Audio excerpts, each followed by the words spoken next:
Nous allons voir ensemble dans cette vidéo la saisie des notes, la levée de l'anonymat et les PV de délibération.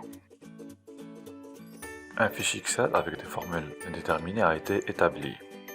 La première feuille, paramètres, contient la liste de tous les candidats ainsi que les informations relatives à la faculté, département, domaine, filière, spécialité, nombre de doctorants, de matières, etc.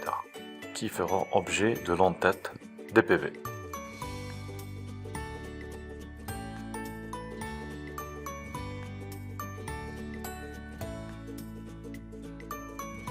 Passons à la feuille matière 1, épreuve générale.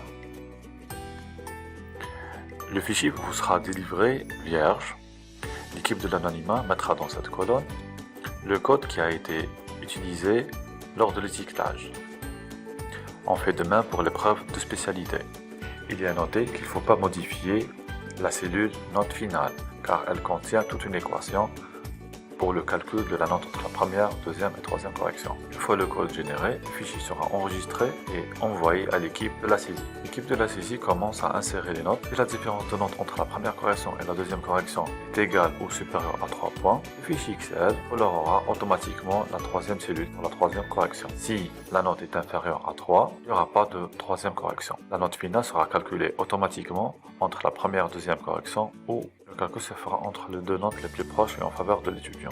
Une fois la saisie des notes est terminée, on passe à la levée de l'anonymat. Dans nom et prénom, il y a toute une liste d'étudiants. Donc les responsables de l'anonymat commencent à ouvrir les souches. Ils nous donnent le nom et le prénom du candidat adéquat avec son code d'anonymat.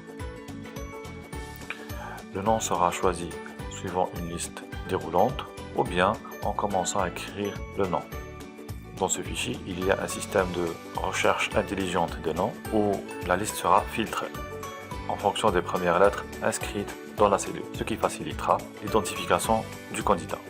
Une fois le travail terminé, nous aurons un fichier Excel contenant toutes les notes de l'épreuve 1, l'épreuve 2 avec le coefficient et le calcul de la moyenne. Ce fichier Excel contient un bouton actualiser le résultat où il y aura un calcul et un tri par moyenne des candidats admis, ainsi que des candidats ajournés. Par la suite, nous pouvons imprimer ces PV en fonction des arrêtés. Donc nous allons directement sur imprimer, on choisit notre imprimante et on commence à imprimer les PV.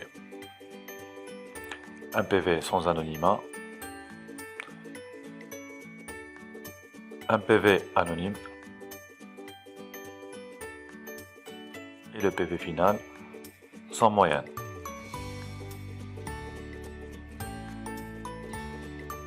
Donc ce fichier Excel nous permet de faire beaucoup de choses. Insérer l'anonymat, insérer les notes de la première, deuxième et troisième correction, identifier les feuilles nécessitant une troisième correction, la levée de l'anonymat, le calcul de la moyenne et connaître les candidats qui sont retenus.